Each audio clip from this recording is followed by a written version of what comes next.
hablado en esta primera parte de aquellos temas útiles para entender lo que sea la necesidad de un equilibrio integral. Les he hablado de la parte biológica, de la parte emocional, del lóbulo prefrontal. Y yo noto que en nuestra sociedad el espíritu ha sido bastante relegado. Si ustedes piensan en lo que sea la definición de espíritu, debemos redimensionar el valor de esta palabra. Y permítanme contarles algo que es sumamente importante para mí. En el año 1990 yo era ateo y estaba escribiendo un libro que se intitulaba De la neurona a la persona. Estaba tratando de explicar cómo el cerebro ha evolucionado de tal manera que un día este mamífero se vuelve persona. Pero el año 92 empiezo a hacer estas investigaciones sobre fenómenos místicos y resulta que voy al Ecuador. Pero el año 94 me ocurre esta experiencia con una persona. El año 92 yo empecé a cambiar de vida debido a las investigaciones que les voy a mostrar.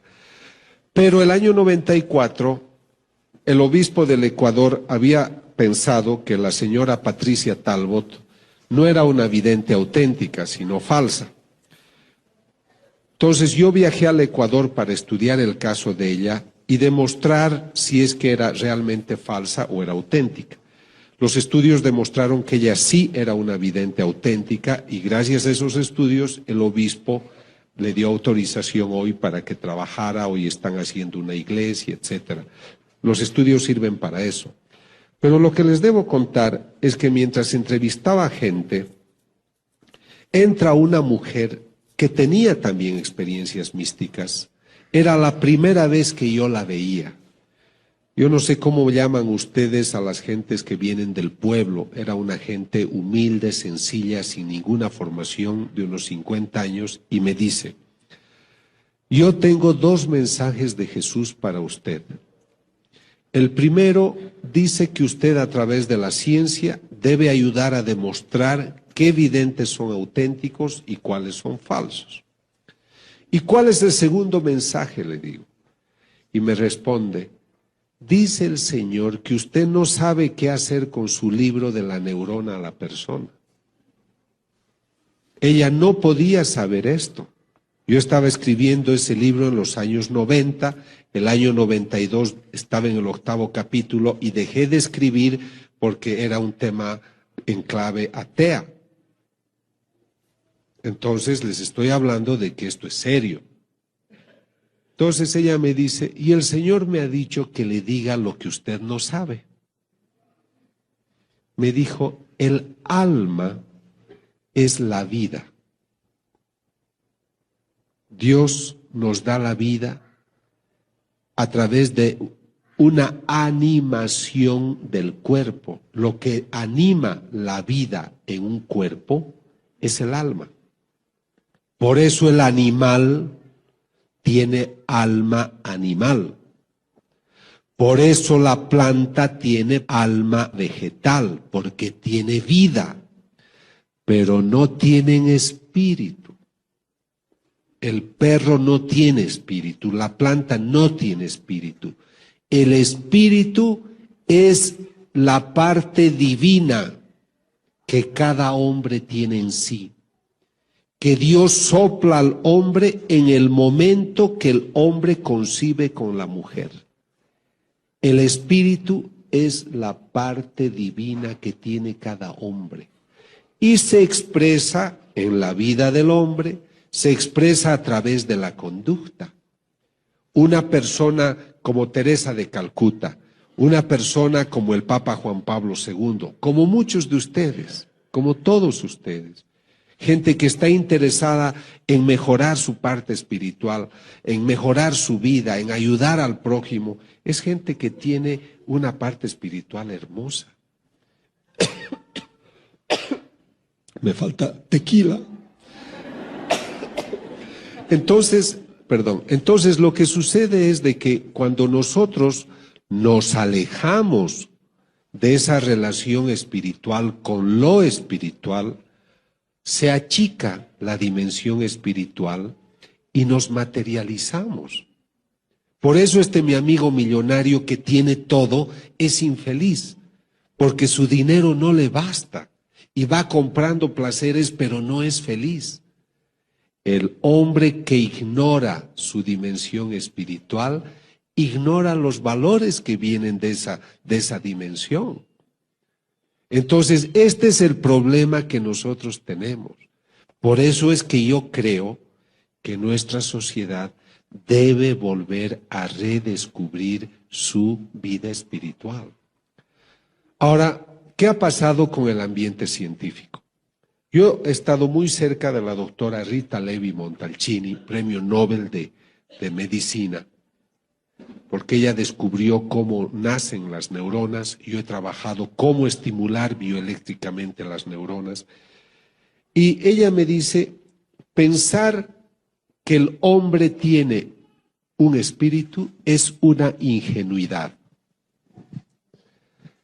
50% de los premios Nobel, de los científicos que venden sus libros con mucho éxito, no creen en el espíritu. Ellos insisten en que venimos del mono.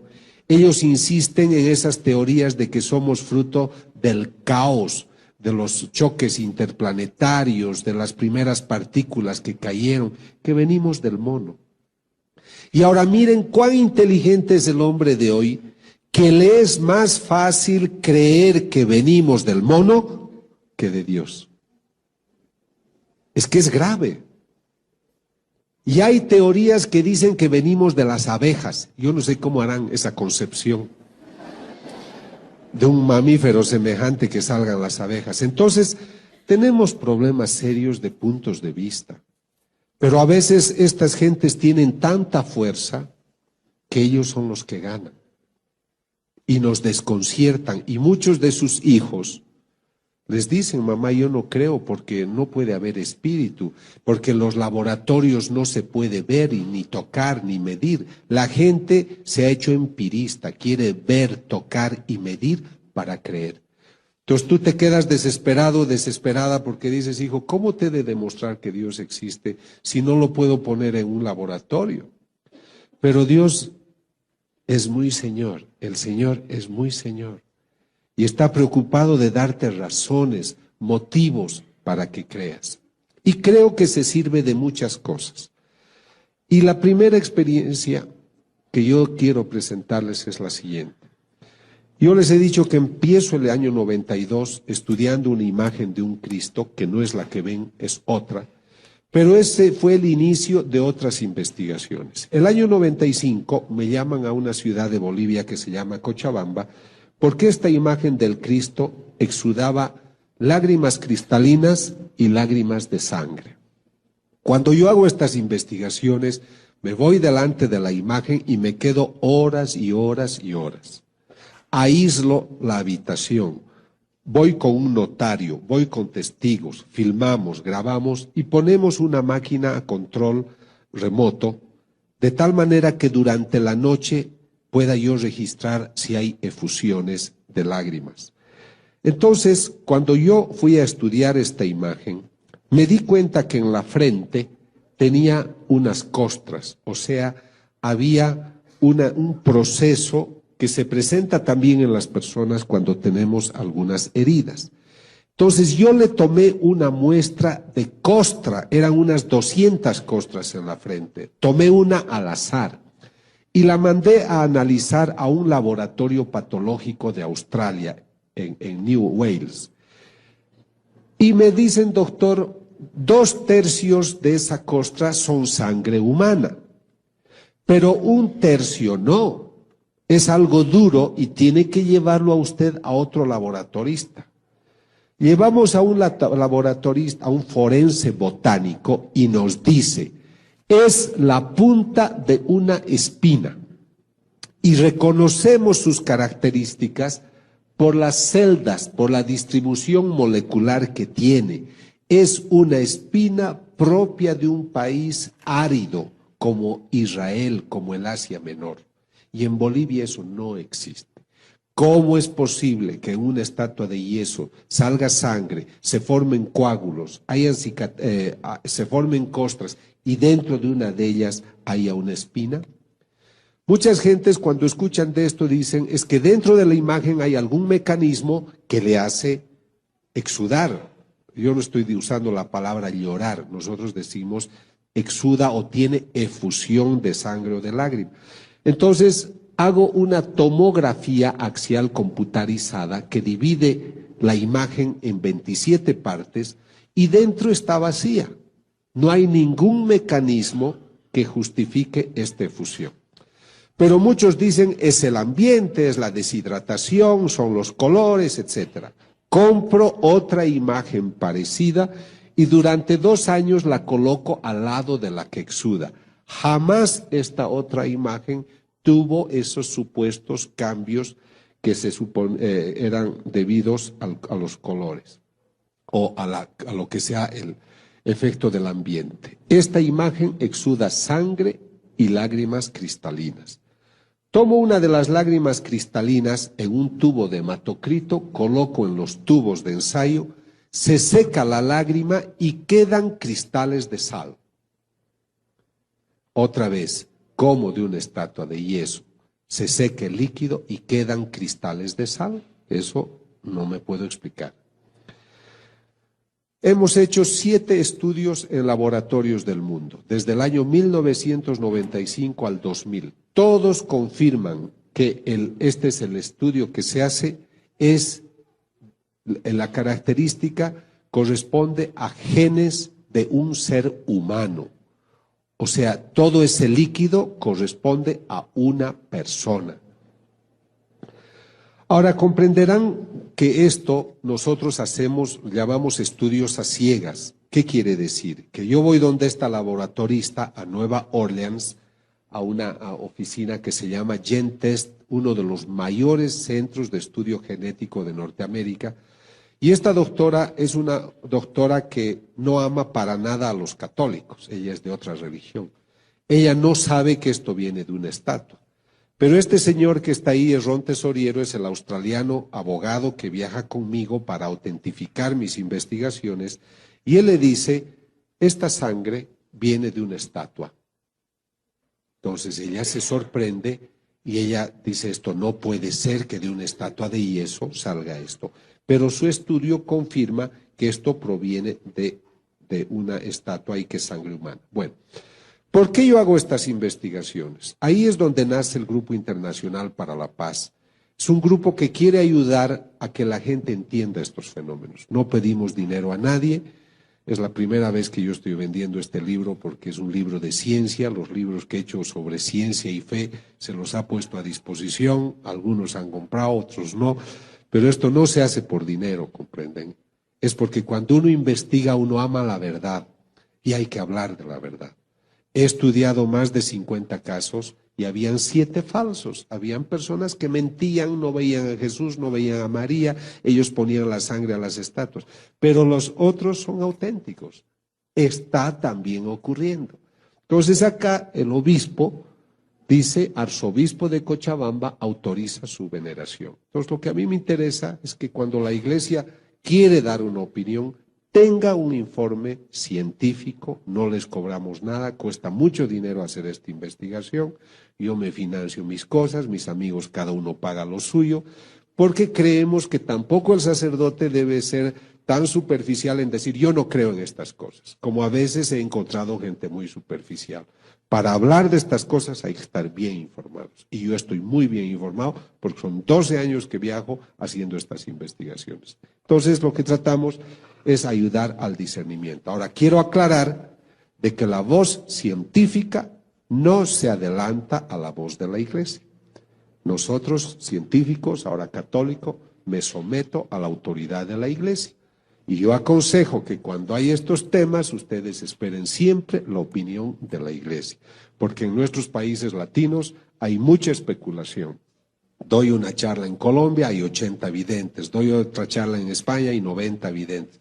O sea, hay que tener cuidado porque también somos muy susceptibles y creemos muchas cosas. Justamente un taxista que me llevaba esta mañana me decía, pero hay también imágenes en los árboles, en los tallos de los árboles, etcétera, en los troncos, y mucha gente cree, comprende, y otros saben manejar muy bien eso. Entonces hay que esperar la opinión científica, pero sobre todo la opinión de la Iglesia. Estos estudios que yo realicé de varias investigaciones de apariciones de la Virgen, exudaciones, estigmatizaciones, llamaron la atención de la Fox, del canal de televisión americano. Entonces mandaron a este señor que se llama Mike Willesee a que me investigue. Ellos estaban preparando una película que se llamaba Estigmata, que es una mala película, pero ellos querían hacerse propaganda y pensaban que mis estudios eran falsos. Entonces mandaron a este señor para que él replique mis investigaciones en mi delante. Entonces ellos fueron a Bolivia, tomaron las muestras del Cristo. Hay una vidente de la que les vamos a hablar que se llama Catalina. Él dijo de que como esa vidente no había sido estudiada, que la traerían a México, al Hospital de Los Ángeles, para que la estudiaran, y que yo podría seguir las investigaciones, pero sin intervenir. Y el día 28 de julio de 1999 me sentarían en un sillón para decirme, yo salgo mejor del lado derecho por si acaso. Entonces, dice que estemos sentados en unas sillas que a través de un satélite nos van a entrevistar directamente desde el laboratorio donde ellos han hecho sus investigaciones para decirlo en público si hemos dicho la verdad o no. Entonces yo ese día estaba sentado y se contactan con los laboratoristas, 28 millones de personas veían que luego se ha hecho una película que se llama Signos de Dios, la ciencia prueba la fe, y pues fueron al laboratorio y la laboratorista dice, debo confirmar que los casos son auténticos. Y eso es lo que a mí me ha dado prestigio internacional, porque la Fox no es el Vaticano. Eran unos señores que querían hacer lo suyo, gastaron $2 millones, a mí no me pagaron ni un centavo por si acaso, pero ellos querían ver si esto era verdad o no. Y lo que podía haber sido algo negativo para mí se ha vuelto a favor, porque delante de todo el mundo, esa noche fueron 28 millones, pero luego ha ido a todo el mundo, pues han dicho, esto es verdad. Y entonces eso solamente quiero contarles para que sepan de que yo también, el investigador, he sido investigado. Han hecho una película de 2 horas, documental Signos de Dios, la ciencia prueba la fe, y pues allá ellos fueron los que estudiaron el caso de quien les hablaré luego. Cuando empecé a estudiar esa imagen del Cristo que lloraba, como yo era ateo, yo no estaba relacionado con miembros de la iglesia. Entonces muchos me dijeron de que no podía ser. De que cómo, me tienes que avisar antes para que yo pose, ¿no es cierto? Entonces descubrí, bueno, me decían, no puede ser, estos casos no hay. Pero luego, estudiando, encontré que en el año 1953 lloró esta Virgen en Italia, en Siracusa. Y el año 1954 el Papa Pío XII la aprueba, dice este es un caso extraordinario y hacen una basílica. Entonces yo tenía un argumento para demostrar a los religiosos de que realmente habían casos de este tipo y que una prueba era esta exudación que exudó 4 veces. Ese Cristo de Cochabamba ha exudado casi ya 200 veces. Y luego empiezo a conocer más casos en Italia en Italia también esta es la rosa mística que exuda, y muchas imágenes. Y tengo que viajar a Akita, Japón. En Japón empieza a llorar la Virgen. Es una imagen de madera que exuda 101 veces, lágrimas cristalinas y sangre. A quien le ocurre eso es a una monjita, que es una vidente que ve a la Virgen, se llama Agnese Sasagawa. Es una religiosa sorda. Ella empieza a verla a la Virgen y se sana de la sordera. Muchos dudan, pero el obispo es un hombre serio, quiere saber todo, hace las investigaciones y el año 1985-90 hace documentos apoyando esta aparición, y el mismo cardenal Ratzinger el año 90 convalida las apariciones de Akita, Japón. Entonces, no es que la Iglesia no se interesa, lo que pasa es que quienes no hablan bien de estos eventos no están bien informados. Luego tengo que viajar a Naju, Corea, donde otra imagen de la Virgen exuda 700 veces lágrimas cristalinas y sangre, como pueden ver acá.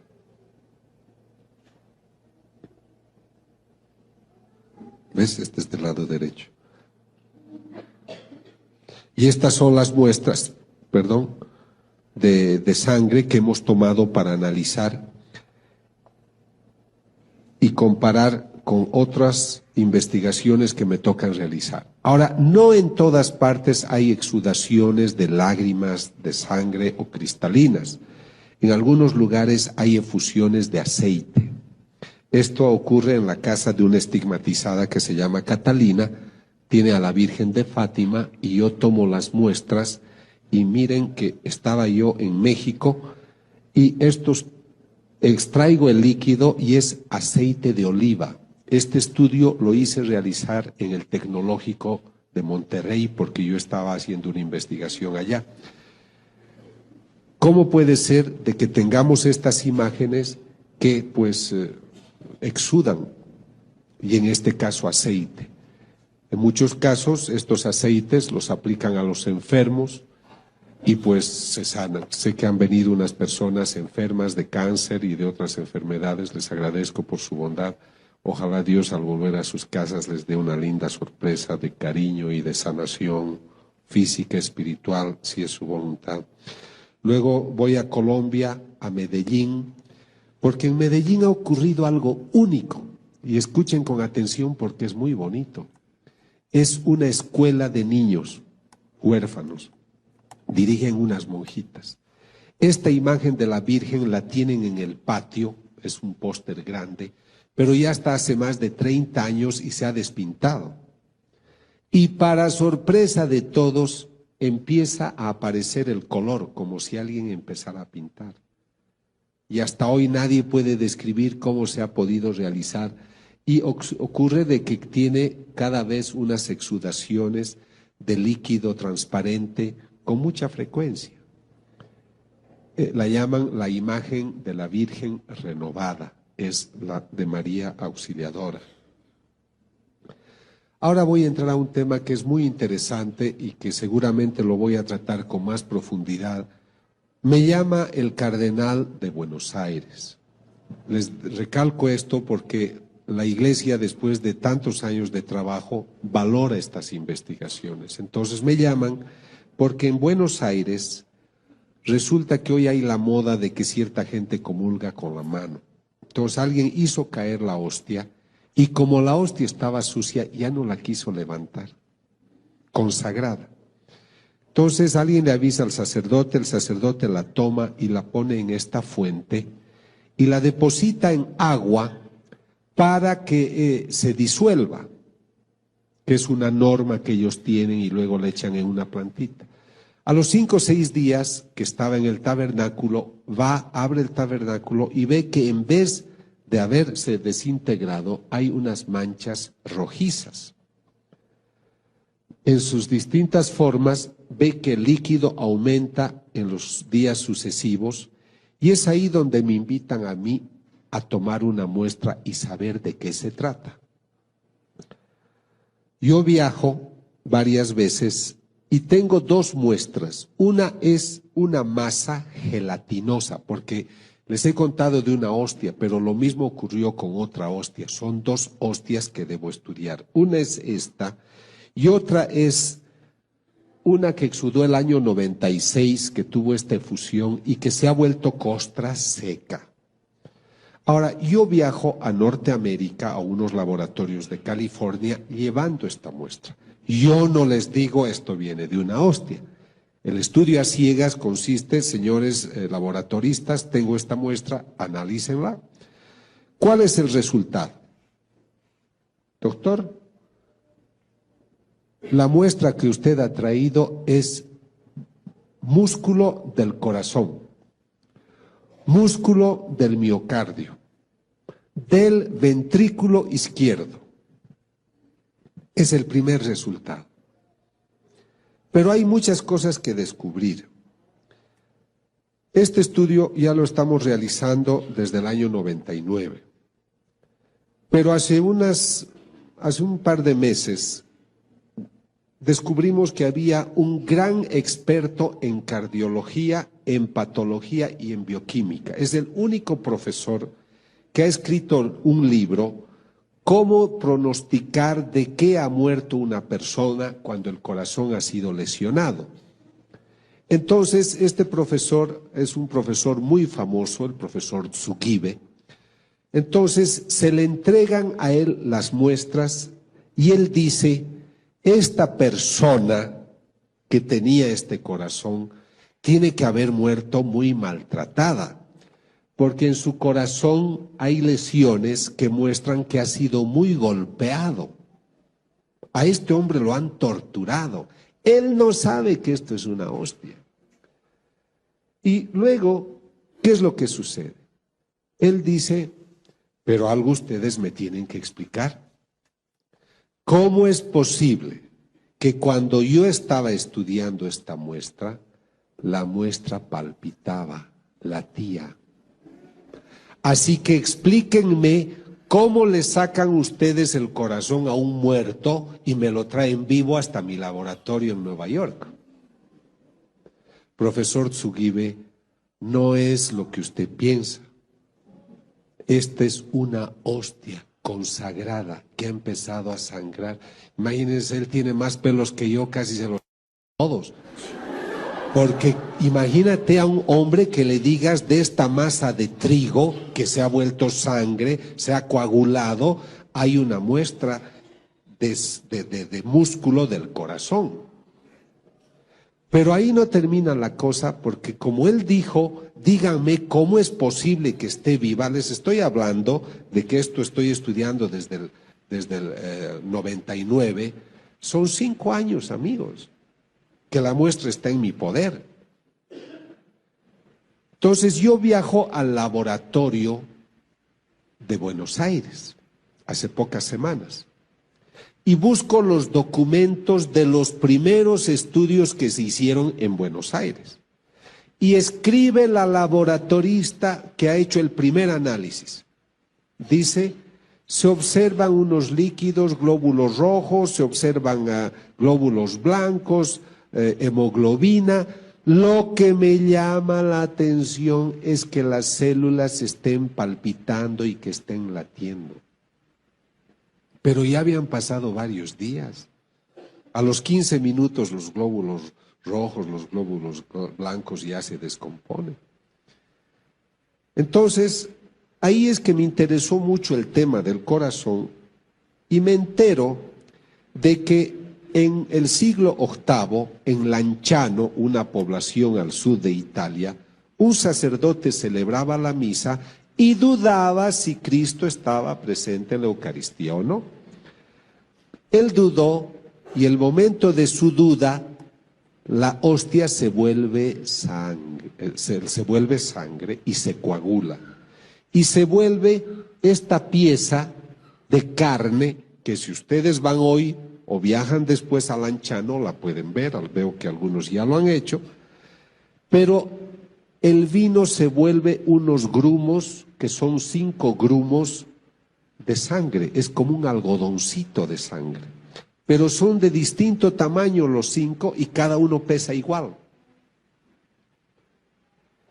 Y ellos, los italianos, la conferencia episcopal, invita en los años 70, esto ha ocurrido en el siglo VIII, repito, pero se conserva.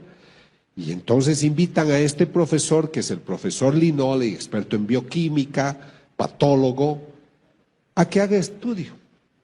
Y este doctor nos dice, es músculo del corazón, igual que la muestra que ustedes tienen. O sea que la muestra que yo tengo de la hostia de Buenos Aires, que es de los años 90, 2000, es la misma que esta. Es de la misma persona. ¿Qué opina? Lo demás ya no les cuento porque si no ya no se compran mi libro.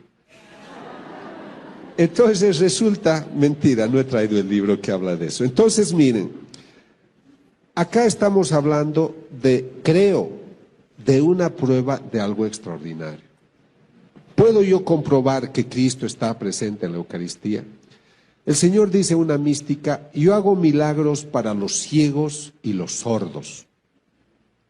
Pero no quisiera hacer milagros, quisiera que creyeran por fe. Yo no soy nadie para poder decirles, esta es la prueba. Pero yo quiero ponerles sobre la mesa los resultados de las investigaciones para que ustedes lo mediten y ustedes lleguen a sus propias conclusiones. Yo no puedo explicarme respecto de las imágenes, que una imagen de yeso exude. ¿Por qué esta pared de yeso no exuda? ¿Por qué solo las imágenes sagradas? Entonces, yo creo que ustedes tienen que meditar qué nos está queriendo decir el Señor a través de los siglos. Pero luego me entero que en el siglo XIII, también otra persona, otro sacerdote, no creía que Cristo estaba presente, esto en Orvieto, en Italia también, y cuando está dudando de que si Cristo está presente en la Eucaristía o no, el corporal que tiene se llena de sangre.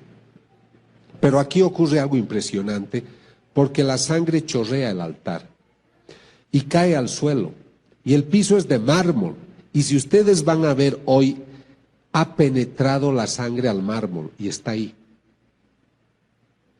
Entonces sale, rebalsa y penetra. Es debido a esta experiencia del siglo XIII que el Papa Urbano, que se encontraba cerca de Orvieto, viaja al lugar a ver este milagro, y Urbano IV pide a Santo Tomás de Aquino hacer la misa, el ritual, la ceremonia, para establecer la fiesta de Corpus Christi. O sea que sepan ustedes de que la fiesta de Corpus Christi nace de un milagro eucarístico.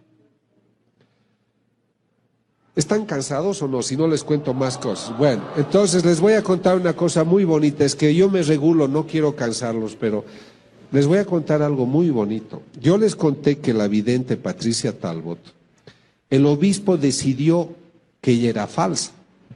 Pero ¿quiénes decidieron eso? Un profesor de teología, un profesor de español. Entonces yo viajé, le dije, obispo, el año 94.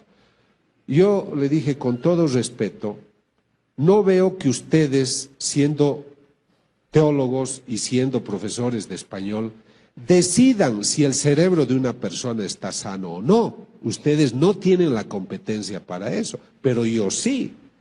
Yo soy experto en esos temas y además traigo mi equipo de expertos.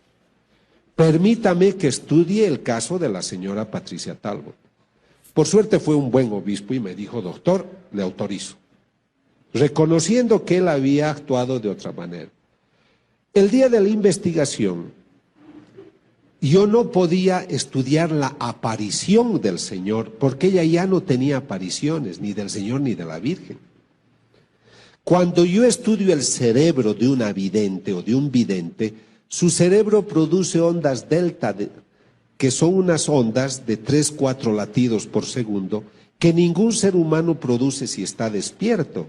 Solo produces eso si estás en sueño profundo, en anestesia, estás con drogas, pero basta que despiertes y no produces ondas delta. Todos los videntes auténticos que yo he estudiado producen esa onda. Entonces, y los físicos nucleares descubren que el momento que se aparece el Señor hay emisión de radiaciones y aumenta la concentración de energía en una habitación como si entraran 5 a 10 mil personas a la sala. Entonces, como esta persona ya no tenía apariciones, yo no sabía cómo demostrar la parte, digamos, de que ocurría algo extraordinario con ella. Entonces yo le dije a su sacerdote, le dije, Padre Martínez, le pido un favor, prepárela a Patricia para darle la comunión. Porque si Cristo está presente en la Eucaristía, Yo tengo que obtener en mis equipos los mismos resultados que cuando Cristo se aparece. Esa era mi atrevida hipótesis. Llega el momento de la investigación. El cerebro de esta mujer es normal, no es una loca, no es una chiflada. Hice entrevistas psicológicas, hicimos el estudio neurológico, no era epiléptica, no tenía tumores, etc. Y le digo ahora, dele la comunión. Le da la comunión y la máquina que mide la emisión de radiaciones muestra que al lado izquierdo de ella ha aumentado la concentración de energía. Y el rato que ella comulga, el momento que toca la lengua, el cerebro empieza a producir ondas delta, igual que cuando hay una aparición del Señor. Y ella se inclina a la izquierda mientras ha comulgado. Termina la comunión y le digo, Patricia, ¿por qué se ha inclinado a la izquierda? Porque el Señor se apareció, doctor, el Señor estaba acá todo el tiempo. Si ustedes van a un tabernáculo, no van a medir radiaciones. Pero el Señor permitió esa experiencia justamente por esta razón, para darnos pruebas de que algo extraordinario ocurre.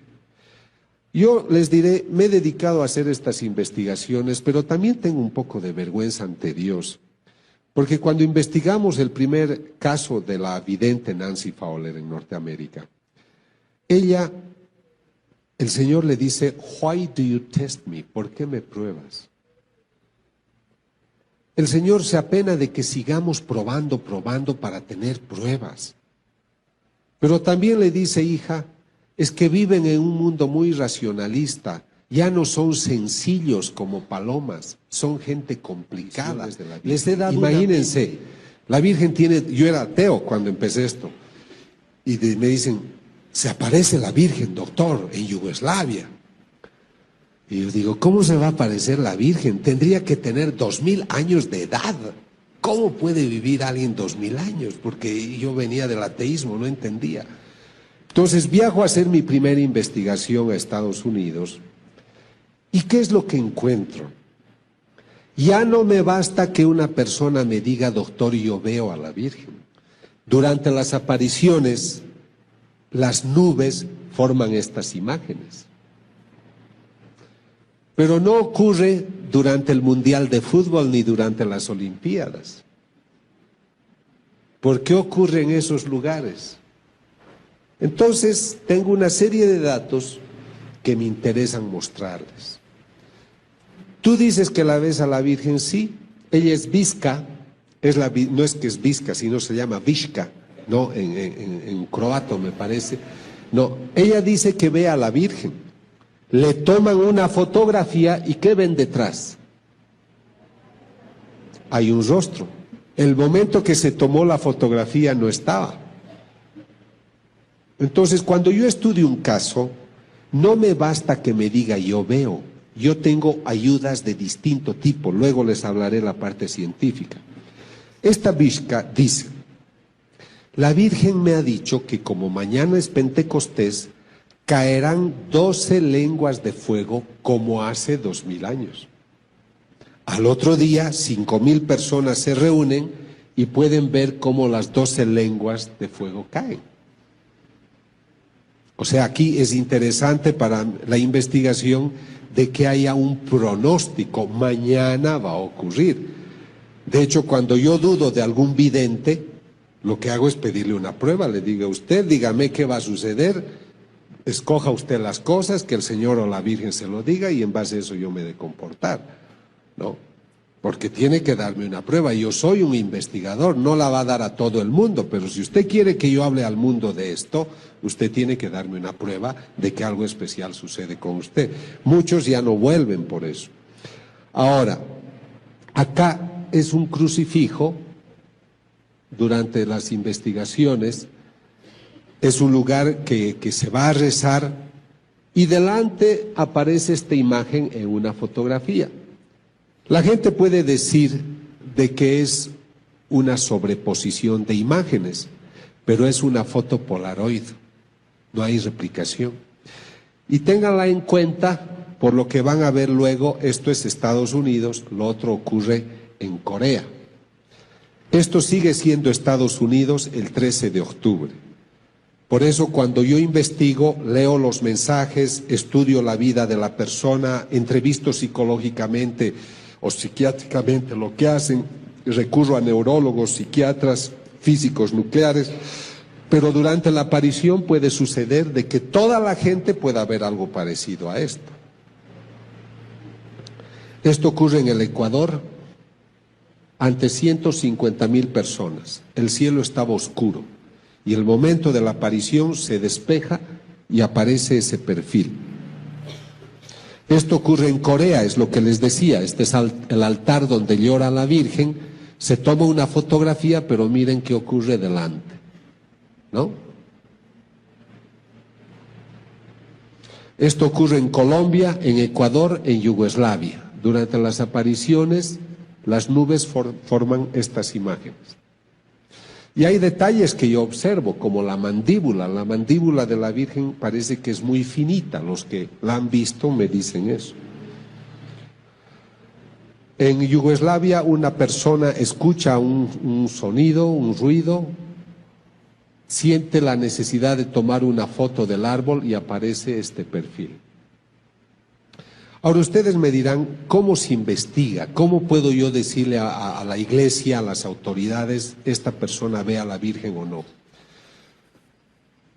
Mucha gente después de una conferencia me dice que ve a la Virgen. Pueda que muchos vean de verdad, pero eso es para uno. Y en su humildad tienen que guardárselo para sí. Pero hay personas como esta estigmatizada Catalina, que el Señor le dice, según ella, dile al doctor que te ayude. Entonces yo la estudio. Acabo de estudiar un caso hace una semana en el Johns Hopkins Hospital de Baltimore. ¿Por qué he ido a ese famoso hospital? Justamente para convalidar mis investigaciones. He estudiado una vidente norteamericana de 47 años, que es un caso que el obispo ha declarado que es falsa. Entonces yo voy a esos casos para ver si ellos tienen razón o no, o ayudar o solicitar la revisión de su decisión. Yo entrevisto a las personas, debo ver que sean sanas de mente. Hay fanáticas, hay loquitas, hay enfermas, hay gente que exagera y no dicen la verdad. Hay gente que alucina, hay psicóticos, esquizofrénicos. Entonces hay que hacer un estudio para decir esta persona es sana de mente. Luego hay que leer todo lo que escriben y tiene que ser algo perfecto. Por ejemplo, esta Catalina ha escrito casi 17 libros y no hay contradicciones con las enseñanzas de la Iglesia. Es una persona que no tiene la formación cultural para darte una cita de 40 citas bíblicas, o que tú estés pensando algo y ella te responda, o ese texto de la misa, o los otros dos que van a poder leer, o los que quieran, pues te están mostrando cosas que ningún ser humano sabe. Yo cuando leo esos libros me sorprendo de la belleza que tratan. Ellos no tienen la formación, entonces veo que algo extraordinario pasa con ellos. Luego estudio con aparatos. Antes de los equipos veo su estilo de vida. Yo viajo de incógnito, les veo cómo viven. Yo he descubierto una vidente falsa en Ecuador, porque yo le decía, ¿y usted cuándo va a misa? Nunca la veo en la iglesia, era un pueblito. Es que yo voy a la misa con mi director espiritual. Le digo, ¿y dónde está su director espiritual? Ha viajado. Pero, ¿y cuándo usted reza? Nunca la veo ir al oratorio. Es que yo rezo en mi cama en la noche, me levanto, hago ayunos, duermo en el suelo. Todo era mentira. Pero recibía dinero y había gente que la buscaba y un sacerdote la apoyaba, ¿comprendes? Pero era todo mentira. Un día fuimos a la misa juntos y hacía calor cerca de Guayaquil. Hacía tanta calor que ella, como le hacía calor, era domingo, se salió de la misa y no escuchó la misa. Ningún vidente un domingo va a dejar de escuchar una misa, solo porque hace calor. Entonces hay que estudiar también el estilo de vida. Hay tipos que son muy callados, otros que hablan más, pero todos son muy valientes. todos son perseguidos porque les calumnian, les dicen muchas cosas feas, pero son valientes porque perseveran. Los falsos casi siempre vienen y me dicen, yo soy vidente, además el Señor ha dicho que usted es una maravilla, que usted es un santo, que usted es melenudo, que usted tiene una linda cabellera, todo. Yo no les creo, ¿comprende? O sea, me echan muchos piropos y en general el Señor no es así. El Señor puede decir, mi hijo me sirve, mi hijo me ayuda, pero no te va a dar tantos piropos, ¿comprendes? En cambio los falsos te dicen, te adulan de muchas maneras. Por eso cuando viajamos no permitimos que nos paguen un hotel, que nos alojen en sus casas. Por eso yo no puedo recibir dinero ni de ellos ni de la iglesia, tengo que financiarme yo, porque tengo que sentirme libre de lo que hago. He tenido un grave problema en un país centroamericano. La prensa descubrió que el vidente que se decía estigmatizado, el momento en el cual, según él, sangraban sus manos, la televisión con un teleobjetivo descubrió que tenía una cruz y que al pincharla se perforaba el dedo, luego se untaba lo demás y decía, ahí están mis estigmas. Entonces, el grupo que le ayudaba a este estigmatizado de unos 50 años, me llama y me dice, doctor, ayúdenos porque la prensa nos está atacando y dicen que este hombre es falso. Como yo soy Robin Hood, como soy el mosquetero que ayuda a los que tienen problemas, viajé para hacerme problemas. Entonces yo llego al lugar y le digo, me interesa verlo al vidente. Me llevan a un lugar, el grupo que lo apoya al hombre, que le ha regalado un auto de $50,000, que vive en una linda casa, que el tipo ya no trabaja, vive como un rey el hombre, eso también yo observo, ¿no? Entonces les digo, bueno, aquí estoy. Lo entrevisto al hombre, no me dio la impresión que era místico, para nada, pero yo debo tener pruebas, no me debo basar en mi impresión. Entonces les digo, muéstrenme todo el material que tienen de cuando tiene sus estigmas. Y me dicen, doctor, hemos viajado a España al convento donde está la santa que él representa, porque él habla como mujer y habla de una santa, etcétera. Entonces me muestran las películas donde está sangrando, 5 películas, y descubro en las 5 el momento que se perfora. Entonces yo he ido a ayudarle a descubrir que era falsa la perforación y descubro que otras 5 veces se ha perforado. Y yo le digo al grupo, queridos amigos, lamentablemente no les puedo ayudar porque el Señor realmente tiene la cruz con agujas que Él se perfora. Me querían golpear, me querían sacar por la ventana porque estaban molestos de que yo descubra una falsedad. Entonces, este es un problema. Hay gente que se hace fanática y que cree cualquier cosa. Por eso, no protesten contra la iglesia. Yo sé que a veces algunas autoridades son severas con ciertos videntes auténticos, pero estos están con Dios y al final la luz va a salir. Pero no hay que adelantarse, no hay que faltar al respeto a la decisión de la iglesia. Yo he estudiado 3 casos importantes y maravillosos de videntes que eran auténticos y luego han cambiado de vida y se han vuelto personas desagradables. ¿Qué pasaba si el obispo de ese lugar las habría aprobado? Harían el ridículo ahora. Entonces, por eso la iglesia está protegida por el Espíritu Santo. Y no tenemos que hacer depender nuestra fe de estos eventos. Estos eventos nos están despertando la fe, como ha sido mi caso. A ustedes estoy seguro que ahora van a comulgar con más entusiasmo. Pero no dependamos de la vidente, del vidente. Ellos son unos instrumentos que nos tienen que llevar a las enseñanzas de la iglesia, al dogma. Y entonces vamos a vivir mejor. Yo vivo mejor mis misas gracias a muchas cosas que me han dicho los videntes. Pero yo no estoy esperándolo al vidente, lo que me interesa es encontrarme con el Señor en el Santísimo. Entonces tengan presentes, sean prudentes, gocen de estos regalos. Llévense esos libros maravillosos que les van a hablar de un Dios que está hablando al hombre de hoy, porque está preocupado. de un hombre que ha erigido otros dioses y se ha olvidado de él. Realmente, para mí, el concepto fundamental de todas estas apariciones es que el Señor se aparece para decirnos que existe y que nosotros nos hemos olvidado de él. Ahora, con esto yo ya termino. Lo que estoy tratando es de investigar todo lo que sea la sangre de la sábana santa, que ustedes saben, se ha dicho que es de la Edad Media.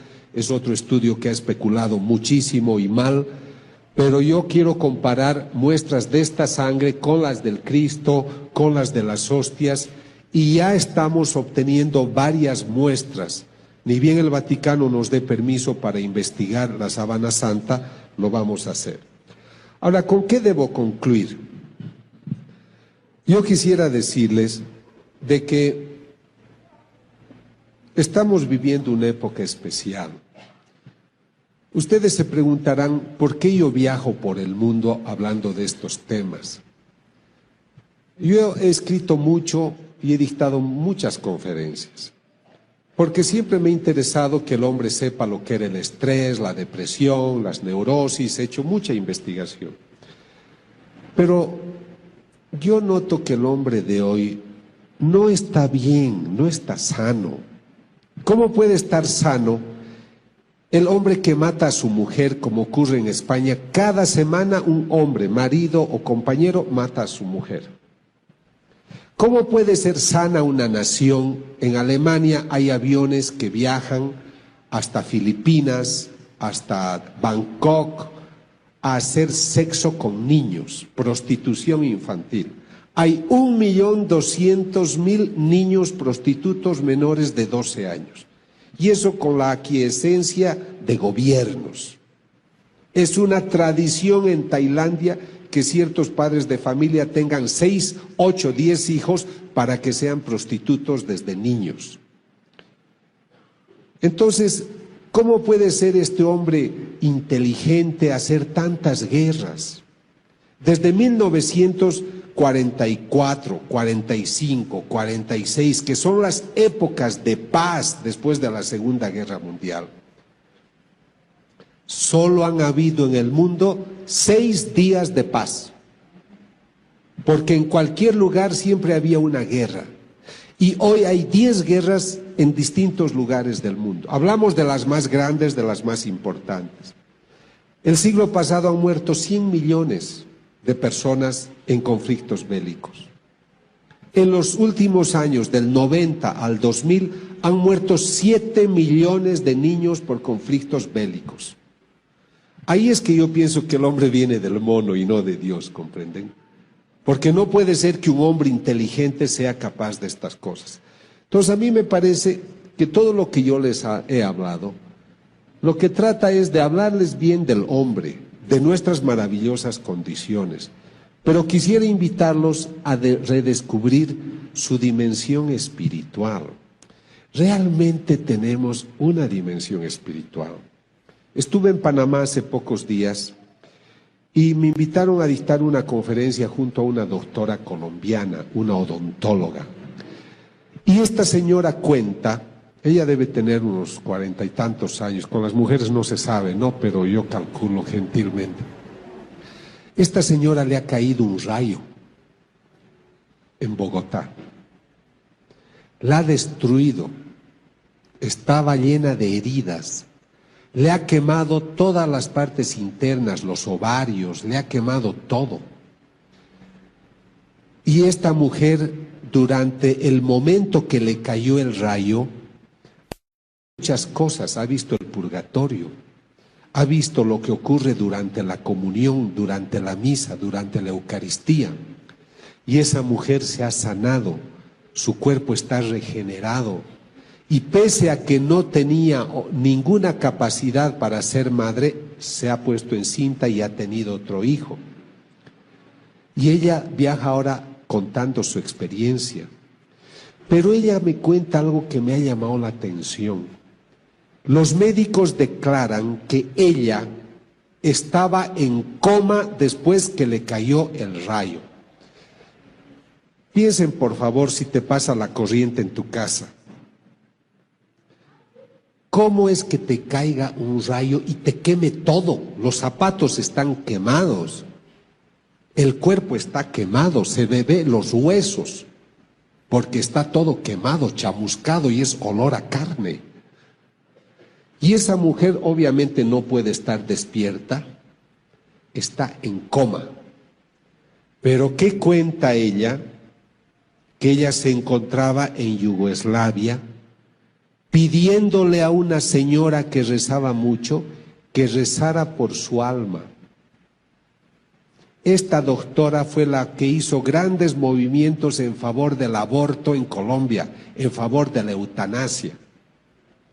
Y durante el momento que le cae el rayo, tiene una visión de cómo ella se está por caer al purgatorio.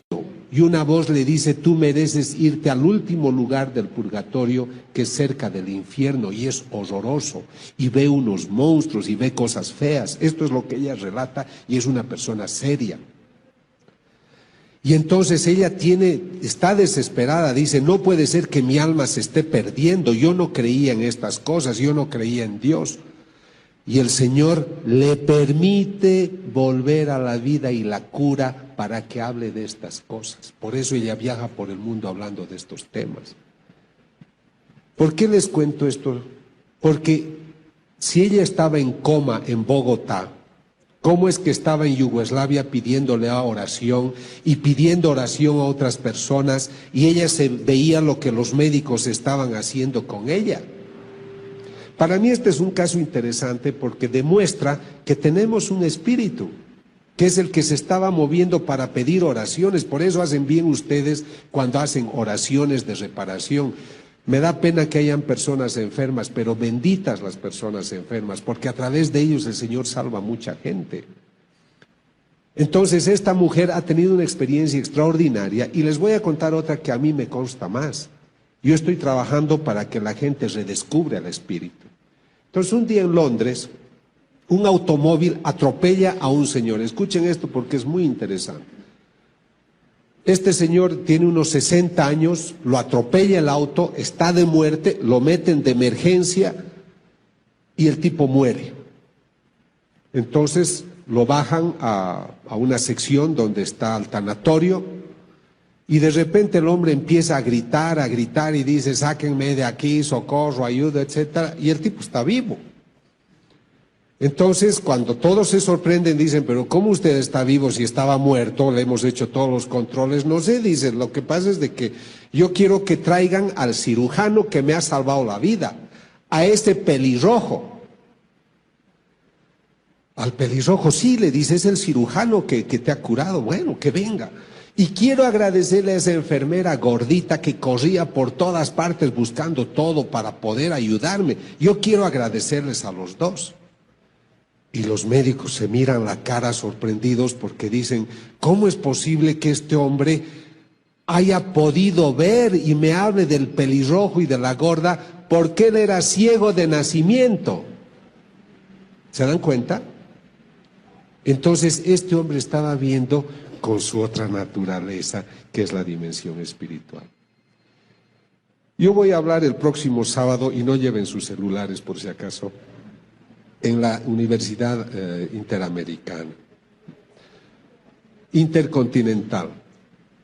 Quisiera que inviten a otra gente, porque yo creo que esta es una oportunidad para reflexionar sobre estos temas. Yo les quiero decir, a mí nadie me paga por hacer estas cosas. Pasamos muchos apuros para hacer estos viajes, pero los hacemos con dignidad, porque es un homenaje a la gente, es un homenaje a la verdad natural y a la verdad sobrenatural, para que las personas comprendan de que algo extraordinario está ocurriendo en el mundo y ustedes son privilegiados en tener acceso a esta información. Porque mucha gente no tiene acceso a esta información. Y si Dios está permitiendo que ocurran estos casos extraordinarios, ustedes en México tienen la maravilla de la Virgen de Guadalupe. Así se ha ido repitiendo porque Dios está pendiente del hombre. Somos nosotros los que le damos la espalda. Somos nosotros los que no queremos estar cerca de Él. Somos nosotros los que nos bautizamos y solo 15% se acuerda de Él los domingos. y sobre todo nos acordamos de Él cuando tenemos problemas. Yo creo que todo lo que nos está ocurriendo es para recordarnos que está vivo. El Señor dice: yo soy un mendigo, porque estoy esperando que el hombre me pueda donar lo que más quiero, y es su corazón. Eso es lo único que espero. Pero todo depende de su voluntad, porque el hombre es libre para amarme. Él puede construir otros dioses si él quiere, pero yo lo he creado para poblar el cielo y no para poblar el infierno. Yo no soy un Dios que castiga, soy un Dios que se apena por el pecado. No te condeno, lo que quiero es más bien salvarte, quiero sacar de la muerte vida, porque yo he vencido a la muerte. Cuando yo leo estos mensajes, y cuando se lleven esos libros, léanlos poco a poco. Yo hago una cosa, me voy a una iglesia a leerlos delante del Santísimo, porque escuchas esa voz viva, escuchas a ese Dios que te está hablando aún hoy.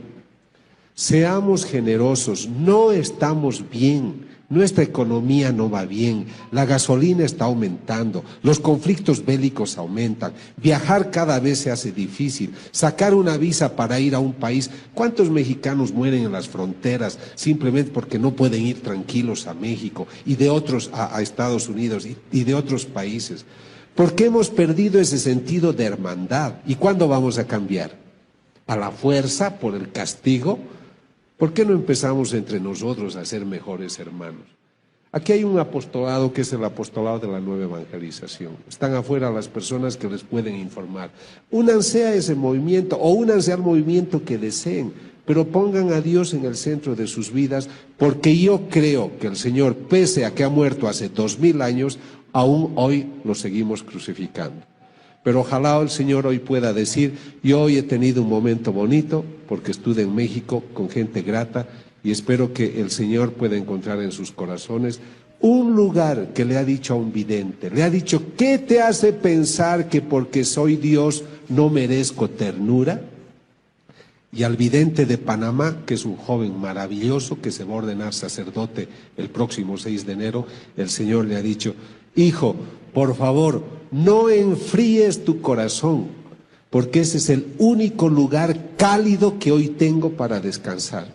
Que el Señor hoy encuentre en sus corazones muchos lugares cálidos. Gracias.